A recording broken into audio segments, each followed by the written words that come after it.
Muy buenas muchachos y muchachas, bienvenidos a otro video más. El día de hoy hablaremos del Diario del Año de la Peste, un libro escrito hace 300 años por Daniel Defoe y que él escribió para dar consejo a todos aquellos que lean el libro en tiempos de peste. Así que bueno, quédense hasta el final del video para saber qué consejos tiene Dani para darnos. Bueno, como siempre, primero vamos a contextualizarnos históricamente. La historia se desarrolla durante la epidemia de Londres que se dio entre 1665 y 1666.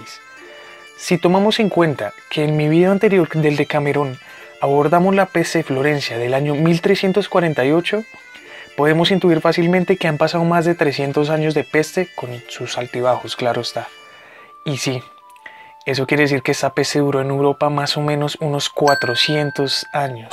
Y no lo digo por desmotivar a los muchachos, son datos y hay que darlos. Y de hecho también nos trajeron esa peste a América. Pero bueno, para estas épocas ya tenían colonias en Estados Unidos, India y las Antillas. El mercantilismo estaba en su máximo furor, que junto con las actas de navegación tenían a Inglaterra en pleno auge económico. Pero no todo puede ser tan bonito. Justo en el año 1665, la peste les llegó con toda a Londres y acabó con un cuarto de la población. Y para rematarla, en el año 1666 tuvieron un incendio que acabó con un tercio de las viviendas de la ciudad. O sea, todo mal para los londinenses en ese año, básicamente. Pero pues afortunadamente tenían mucho dinero. Bueno, primero que todo, para entender este libro hay que entender que no es ni una novela, ni tampoco es un texto histórico, ni tampoco es un texto estadístico, pero sí hace una aproximación muy cercana a los tres, puesto que se aproxima a la estructura de una novela, también recopila relatos y sucesos que no están confirmados, y también detalla estadísticas de las muertes a lo largo de todo el libro que tampoco son certeras o sustentadas. Para esto Defoe utiliza documentos falsos, traducciones inventadas, memorias fingidas, todo acompañado de una narración en primera persona para dar una mayor verosimilitud al asunto. Defoe estudió muy profundamente los textos de John Quincy y Nathaniel Hodges para dar estadísticas y detalles. También se cree que se basó un poquito en las memorias de su tío. Bueno, se preguntarán por qué les estoy diciendo estas cosas. Y lo que pasa es que Defoe tenía solo 5 años cuando la peste asoló a Londres. Y el libro fue escrito en el año 1722. O sea, casi 60 años después de los acontecimientos. Es decir, que prácticamente Defoe no vivió absolutamente nada de lo que él narra ahí en el libro. Pero de la manera en que él nos los narra, nos hace creer que realmente él sí estuvo ahí y presenció todo lo que pasó. Si nosotros quisiéramos catalogar a este libro, podríamos catalogarlo como un relato de ficción cargado de fuentes tintes periodísticos. Como dato curioso, hay algo que quiero compartir con ustedes, y es que yo leí una edición del libro de la editorial Titibilus, que por cierto, Titibilus era un demonio que en la época medieval supuestamente hacía que los escribanos cometieran errores ortográficos. La verdad que me parece un nombre muy original para una editorial. Y a lo que voy en el dato curioso es que la introducción de esta edición fue escrita por un hombre llamado José C. Vales, quien al introducir el libro trató a Defoe de estafador, de espía, de soplón y de suplantador. Yo la verdad que cuando leí eso yo que como me dio mucha risa, fue como pero que es esa violencia con el viejo Dani. Y la verdad que me dio la impresión de que el tipo odiaba totalmente a Daniel Defoe y no entendía por qué. Me causó tanta curiosidad su aparente odio irracional que decidí investigar a este tipo. Bueno, resulta que el tipo se ganó el premio Nadal de literatura, que es un premio bastante importante en España, creo que es el más antiguo de España, si mal no me equivoco. El caso es que me fui bien chismoso, quise ver imágenes del tipo porque ajá. Y la verdad que me dio mucha risa que al parecer el tipo no solo odia a Daniel Defoe, sino como que nos odia a todos en general. O sea, el tipo es un mal mirado que me dio mucha risa. Vean esto, acá se acaba de ganar un premio y esa es su mejor sonrisa. Pero bueno, el caso, no quiero faltar el respeto al señor José Cebales. De hecho, me dio mucha curiosidad y quisiera saber en los comentarios si les interesa que algún día podamos analizar un libro de este señor. Pero bueno, ya para empezar a narrarles oficialmente los acontecimientos del libro, este libro inicia con un ficticio Daniel Defoe que está viviendo en Londres justo el año en que llega la peste. Él tiene una talabartería en la ciudad de Londres. Apenas llega la peste a la ciudad, muchos ciudadanos empiezan a huir de la ciudad y en esas llega su hermano un día a visitarlo y le dice como parce, vámonos de aquí que todo el mundo se va a morir. Yo le propongo que nos vayamos allá a la campiña y sale. Es un placer estar en la campiña, disfrutando y platicando en una conversación sana. Pero en ese momento Daniel Defoe siente un llamado profundo de Dios que le dice que si él se queda, él lo va a proteger. Así que por lo tanto Daniel Defoe decide quedarse en la ciudad bajo protección de Dios. Es a partir de este punto donde Defoe empieza a bombardearnos con relatos, consejos y estadísticas. Y la verdad me encantaría empezar con los relatos que me causaron mucha gracia. Como una historia de un tipo que estaba borracho y se quedó dormido en la calle. Y un día pasó el coche que recogía los cadáveres de los muertos y casi lo tiraron a una fosa común pensando que estaba muerto.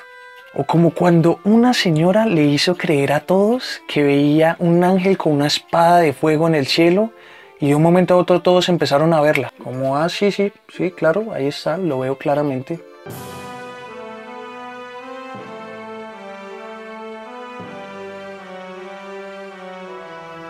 Incluso también hubo un par de tipos que supuestamente vieron una espada de fuego que salía del cielo y apuntaba directamente a la ciudad de Londres. Cabe aclarar que en esta época en Londres eran súper adictos a las profecías y a los conjuros y empezaron a aparecer muchísimas personas que se empezaron a lucrar por medio de esas prácticas. Y lo que hacían para diferenciar su local en el pueblo, en la ciudad, era poner símbolos del mago Merlín o de la madre Shipton en sus puertas. Oigan, y la verdad que yo investigando un poquito acerca de esa madre Shipton, súper interesante su vida, la verdad que deberían ir a ver una de sus tantas profecías porque la verdad le pegó a varias cosas. Daniel Defoe también nos cuenta muchas de las medidas que tomó el Estado durante esas épocas, las cuales fueron tomadas más como de control social que por higiene. Medidas como, si alguien se infectaba, debía de informarlo inmediatamente a las autoridades. Y acto seguido su casa en la puerta tendría una cruz roja y un mensaje que diría: Señor, ten piedad de nosotros. También se designaron 5 funcionarios para esta peste. Primero, los examinadores. Su labor era buscar quiénes estaban enfermos para dar pronto informe y así ponerlos en cuarentena. Segundo, los vigilantes, uno para el día y otro para la noche de las casas clausuradas para que ninguno de sus habitantes infectados pudiera escapar. Gran parte de los deberes de estos vigilantes era ayudar a hacer los mandados de los infectados. Tercero, investigadores. Estaban en las parroquias investigando de qué habían muerto las personas. Cuarto, cirujanos. Ayudaban a investigar cuerpos y también atendían a los enfermos que les decían los investigadores. Quinto, enfermeras o cuidadoras.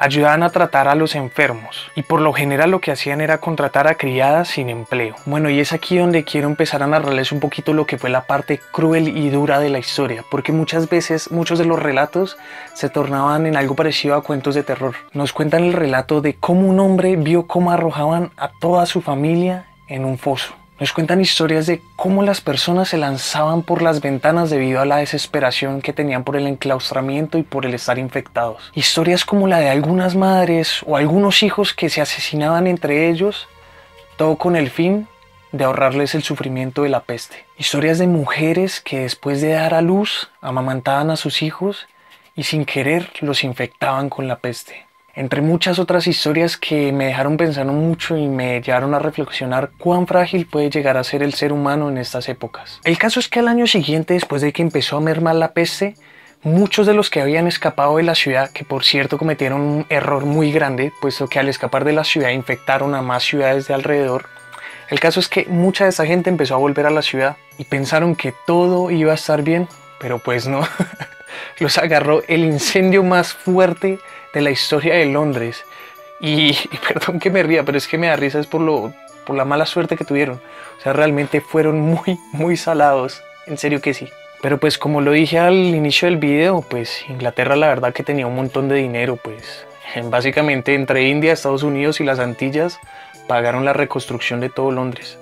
Y ese tema del incendio de Londres y toda su reconstrucción realmente es algo muy lindo y también los invitaría a que averigüen un poquito de eso, puesto que después de esta reconstrucción de Londres, Londres tuvo un renacimiento cultural y arquitectónico muy lindo que prácticamente los llevó a ser la potencia que han sido en los siglos posteriores. Pero bueno, ya para finalizar el video, muchachos, realmente yo quiero ser sincero con ustedes y decirles que la verdad este libro sí me pareció ladrilludo, me pareció pesado en muchas partes, puesto que Daniel Defoe es súper desordenado.